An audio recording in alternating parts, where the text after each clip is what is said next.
Salut à vous, bienvenue dans cette vidéo où on va vous parler des jeux auxquels on a joué dans ce festival de Vichy dans lequel on est, avec Nathalie Zakarian, mais d'autres membres de l'équipe, Fred, Thomas qui arrive ce soir, Cyril, et donc on va vous parler des jeux auxquels on a joué. Alors d'abord un petit point sur qu'est-ce que c'est ce festival de Vichy Pro. C'est un festival professionnel dédié aux pros, donc il n'y a pas de public, mais par contre il y a la presse, il y a des éditeurs, il y a des auteurs, il y a des distributeurs, il y a des illustrateurs, il y a des boutiques et il y a des cafés-jeux donc, et des ludothécaires. Donc il y a vraiment les pros du monde du jeu de société qui se réunissent ici. Il y a du monde, hein. Comme vous devez l'entendre, il y a du monde. Ça fait beaucoup de professions différentes qui découvrent des jeux, qui leur sont présentés. Et donc nous, comme on a joué, on va vous parler un petit peu de tout ça. Le premier jeu dont on va vous parler, c'est Sur les traces de Darwin, qui sort l'année prochaine, qui sort pas maintenant. Donc c'est un petit jeu sur une base historique. Oui, sur les traces de Darwin, ça a un aspect historique puisqu'on va prendre le Beagle et aller mettre des animaux dans notre collection, puisque c'est un jeu de collection. Alors on a vraiment l'impression d'avoir un album de collection. On va venir un petit peu remplir son album, les pages de son album comme ça, avec un déplacement qui est assez sympa puisque on a un choix pour prendre les tuiles qu'on va mettre dans son album.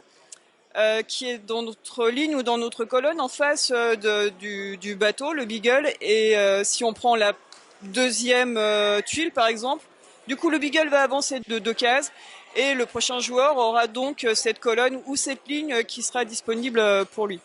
Ça fait très peu de choix. Finalement, on a le choix parmi les 3 tuiles, donc c'est assez vite choisi. Donc on va venir mettre ces tuiles dans cet album. Si on finit des lignes ou des colonnes dans notre album, ça nous rapporte des points de victoire. Et on va aussi pouvoir avoir du scoring de fin de partie. C'est en écrasant des tuiles l'une sur l'autre. Donc vous pouvez recouvrir des tuiles que vous avez prises pour récupérer du scoring de fin. Et après, il y a d'autres petits mécanismes qui vont permettre de manipuler un petit peu, de faire reculer le Beagle, ou avancer avant pour récupérer quelque chose sur une autre ligne, ou même carrément de nettoyer complètement une ligne. Alors c'est de la collection comme tu le disais, mais c'est une collection où il y a très peu d'exemplaires des mêmes genres de tuiles. Et donc, en fait, tu regardes un petit peu quand même le tableau des autres et tu es tout de suite un petit peu dans l'interaction de « Ah, si je prends ça, c'est facile pour moi de faire ça. Mais par contre, si je prends ça, là, cette ligne, elle est difficile à compléter parce que les autres joueurs en ont déjà pas mal. » Ouais, c'est ça. C'est gagnant pour toi, c'est facile de le prendre et ça va embêter les autres. Il y a un côté très rapide, en fait, dans le jeu où on jouait tellement rapidement qu'à un moment, on oubliait de remplir tellement c'était rapide. Moi, j'étais presque frustré de pas avoir le temps, mais en même temps, tu sais ce que tu veux et ça, c'est cool que ça soit immédiat, mais en même temps, voilà, on allait trop vite dans nos choix et moi, j'aurais aimé un petit peu plus d'avoir le temps de me poser, le luxe de se poser, d'observer un petit peu le plateau. Ouais, c'est vrai que la partie se finit finalement assez rapidement. Ouais, on n'a pas eu le temps de finir ce qu'on avait envie de finir. Alors il y a d'autres petits scoring aussi, enfin ou gros scoring parce qu'on va aller chercher des boussoles qu'on va pouvoir multiplier avec des cartes, des tuiles sur lesquelles il y a des cartes postales. Donc ce multiplicatif peut aller à rajouter pas mal de points de victoire si on arrive à bien combiner tout ça. Mais encore une fois, il y a un peu de contre-pique, de contre-draft et par exemple, vous pouvez vous dire ah lui il a plein de boussoles, je vais lui prendre une carte comme ça il l'aura pas. Et après vous pouvez recouvrir votre tuile parce que vous vous en fichez. Après il y a toute cette affaire de est-ce que je recouvre, est-ce que je ne recouvre pas? Parce que forcément, vous allez pouvoir vous priver de certains scorings, mais pas tous. Donc, il y a plein de petites questions à se poser. Mais ça reste très simple, très accessible. Et donc, ça sort pour l'année prochaine, pour le premier semestre de l'année prochaine. On va passer au deuxième jeu. Et le deuxième jeu, c'est un grand vénérable qui ressort en version différente. Il s'agit de King of Monster Island. Et c'est une suite spirituelle de King of Tokyo, qui sort chez Yellow. Et donc, même éditeur, même auteur avec Richard Garfield. Et cette fois-ci, c'est coop. C'est un peu surprenant quand même.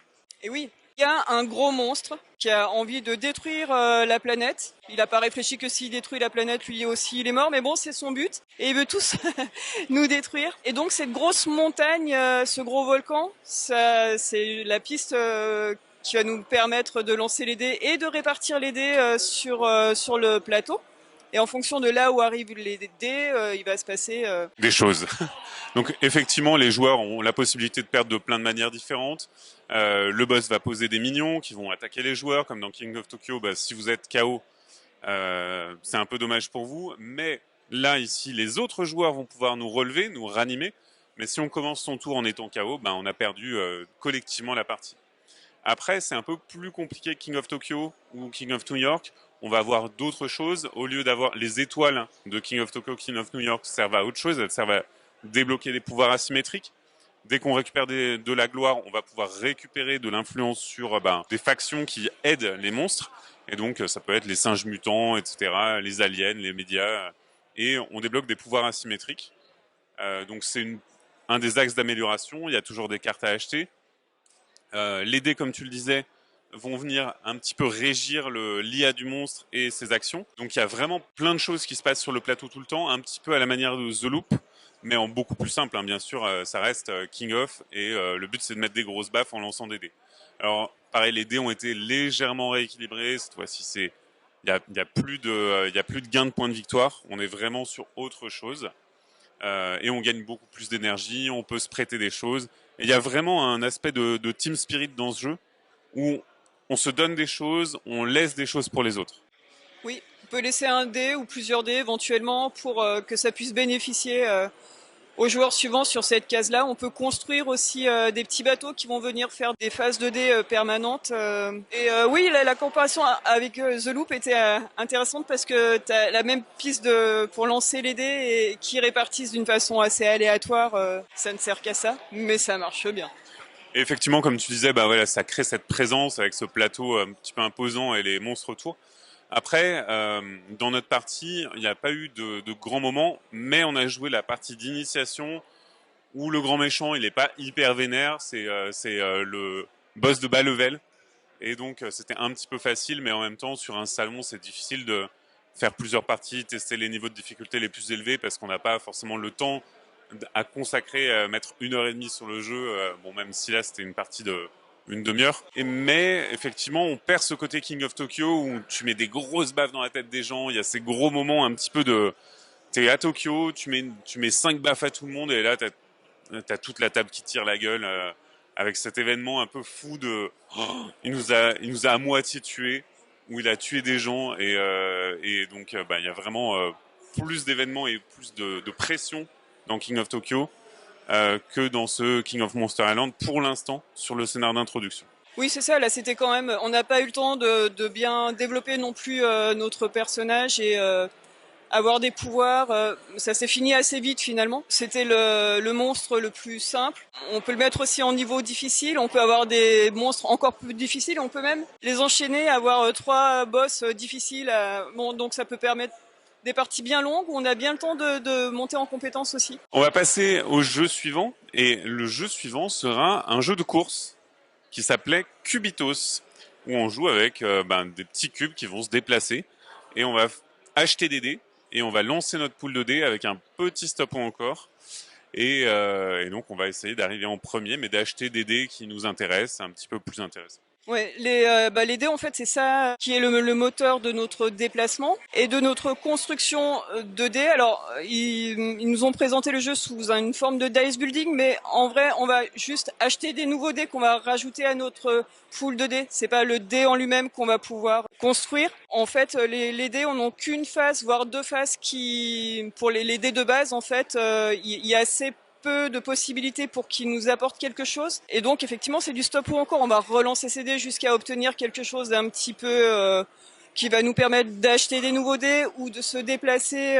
sur la course parce que c'est quand même une course avant tout. C'est ce que promet le jeu. Il y a certains dés quand même, ils coûtent cher à l'achat. Ils sont utilisables qu'une seule fois. Enfin, quand la face sort, parce qu'elle sort pas très souvent, mais ils sont utilisables qu'une seule fois. Et j'ai pas senti une grosse construction en fait dans ce jeu-là. Qu'est-ce qu'on a pensé toi? Alors ça dépend peut-être des parcours aussi qu'on peut faire. Alors moi j'ai senti qu'il y avait un catch-up très fort parce que on peut se rater, on peut relancer ses dés plein de fois, mais si jamais on a commencé à atteindre un résultat un peu satisfaisant et qu'on décide de faire une relance, mais qu'on n'a pas de phase de dés viable dans notre relance, eh ben on trébuche et du coup on passe son tour, mais on va monter sur une piste qui nous donne des avantages assez fous, notamment lancer un 10e dé.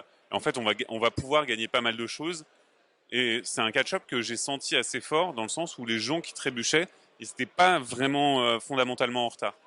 Alors que moi, j'ai jamais trébuché de la partie parce que j'avais acheté une protection qui me permettait d'avoir une chance de plus. Et par contre, on développe un petit peu d'asymétrie. Alors, les dés sont en nombre limité. Il y en a beaucoup de différents.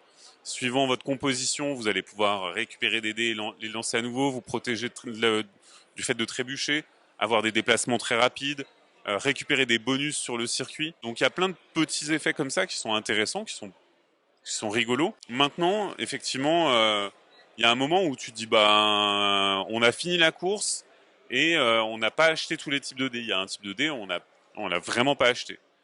Parce que c'est pas qu'il nous paraissait pas intéressant, mais en fait, au moment où on a commencé à pouvoir l'acheter, eh ben, la course était déjà finie. La partie, ouais, c'est ça. Ouais, parce que en début de partie, on va gagner 2, 3 sous potentiel d'achat, 4, 5 éventuellement, mais ouais, il y a des dés qui valent 12.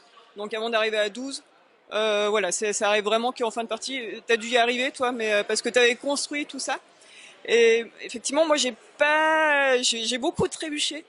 Et t'as raison, le catch-up était assez important parce qu'en avançant sur la piste de compensation, j'ai pas gagné la course, clairement pas, mais j'étais pas trop loin non plus. Alors que bon, c'est vrai que les lancers de dés étaient assez frustrants et je me suis pas beaucoup amusé à pouvoir construire et. Parce que c'est vrai que quand on trébuche, en fait, on passe complètement son tour, on n'applique pas ses dés et puis hop. Moi, j'ai pu récupérer ce dé hyper fort à 12 parce que en fait, je me suis mis sur un emplacement particulier. J'ai fait un crochet. En fait, sur les bords de la course, vous allez faire plus de cases, mais il y a des bonus qui sont parsemés. Alors qu'au centre du circuit, eh ben, il n'y a pas ces bonus-là. Donc forcément, on fait plus de cases, mais en même temps, on récupère des bonus. Voilà, c'est un arbitrage que tu dois faire à chaque fois. Sauf qu'il y a des moments au milieu, tu as de l'eau, il va falloir choisir si tu veux le chemin court ou le chemin long avec des bonus. Les dilemmes sont pas inintéressants, le level design n'est pas inintéressant. Maintenant, après, c'était un petit peu long pour ce que c'était, et puis surtout, il y avait ce côté où tu relances des brouettes, des brouettes de dés. Il y a des moments où à chaque fois tu as un dé avec une face, tu dis bah c'est bon, je relance, et tu retiens qu'un dé à chaque fois. C'est peut-être un peu lourd et un peu long pour ce que c'est. En tout cas, c'est ce que je retiens, même si le matériel te impressionne, c'est assez fou. Oui, il y a beaucoup de. En fait, il y a beaucoup de dés. Je dirais même, il y a peut-être trop de dés différents. Au final, ce qu'on a envie de faire, c'est avancer, avoir des dés qui nous permettent d'aller plus loin, plus vite dans la course. Ces dés-là, ils sont raréfiés très rapidement. On les avait tous pris. Donc, on a dû aller acheter d'autres dés qui avaient des effets alors, soit qui se déclenchaient et du coup le dé était défaussé, soit qui apportaient pas forcément des choses intéressantes à ce moment-là.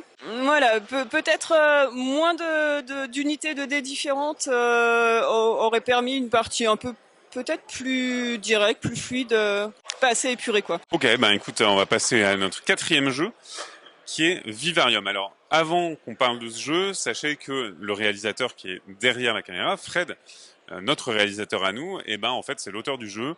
Parce qu'il est auteur de jeu aussi, et donc on a forcément un petit biais vis-à-vis de ça, mais on va vous dire ce qu'on en a pensé parce que on a quand même une opinion, même si elle est potentiellement un petit peu biaisée. Alors Vivarium, c'est un jeu de collection. Donc hier, on a enchaîné 3 jeux de collection à un moment coup sur coup avec notamment Darwin, mais c'est un jeu de collection à coordonnées. On a un tableau de 4x4 sur lequel sont des cartes. On a des cartes avec des créatures, des cartes avec des objets qui nous donne des bonus divers et des objectifs.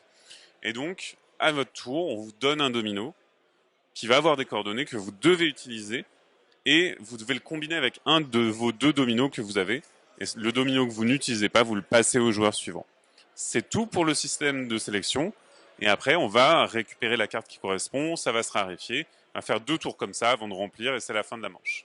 Et à la fin de la manche, on va regarder qui est majoritaire sur ce qui se passe à cette manche-là, qui a le plus de créatures de ce type-là, par exemple. C'est assez original, en fait, faire coller les 2 dominos pour donner la coordonnée de la carte qu'on veut avoir. Et des fois, on n'a pas la combinaison qu'on voudrait. Alors, on peut gagner des petites gemmes qui nous permettent de moduler aussi, chose que j'ai pas du tout utilisée. Maintenant, j'y repense, ça aurait été bien. Mais qui font des points. Ouais, les gemmes, elles font des points. Un point à la fin de la partie par gemme.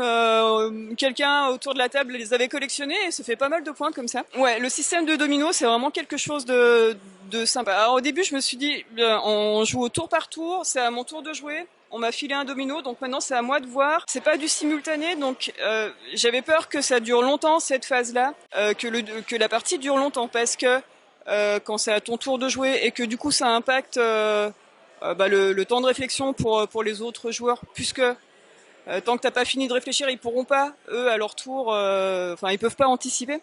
Au final, non, c'était assez crainte complètement résolue. C'est fluide. On prend pas de temps. En fait, tu peux intuiter avec les dominos que tu as. Tu sais que tu peux aller viser certaines choses et comme les choix viennent se réduire au fur et à mesure de la manche, il y a un moment où tu dis bah je veux soit ça soit ça. Je peux à peu près l'avoir si j'ai ça ou ça. Et donc t'as tes options qui viennent se rétrécir et qui sont un peu plus ramassées. Ouais, c'est ça. T'as choisi cette créature en priorité, cet objectif en second, et ok, il reste ça disponible avec les contraintes de placement que j'ai. Ok, j'y vais. Et oui, ça marche bien. Après, il y a le dilemme de choisir des objectifs ou choisir des choses qui te permettent de marquer les objectifs, sachant que il y a des majorités, il y a plein de petites choses qui viennent perturber un petit peu ton calcul. Tout reste hyper opportuniste. Moi, le truc que j'aurais aimé un petit peu plus, c'est avoir des moments où tu te dis ah là, je fais un gros coup à 15, alors que clairement, tu vas te dire bah je fais ça, je fais 5, je fais ça, je fais 4. Bon bah c'est des coups un petit peu petits pour moi. J'aurais aimé un petit peu plus de niaque, mais globalement, le flow du jeu est hyper agréable.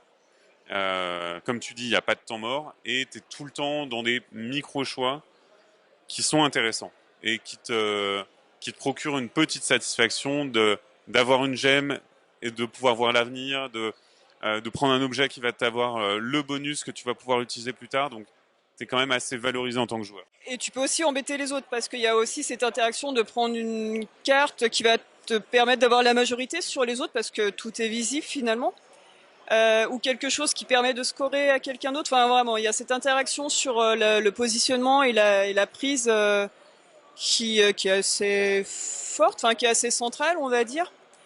C'est pas que du scoring, il y a aussi cette dimension-là qui tour par tour en fonction. Enfin, tu vas pas aller embêter tout le monde, évidemment, tu vas aller surtout prendre quelque chose que ton voisin d'après pourrait prendre. Mais c'est déjà important et c'est suffisant aussi pour ce format-là de jeu qui a quand même un format familial, même si la partie dure plus de 40 minutes. Mais bon, ça reste quand même un jeu qui s'adresse à tout public.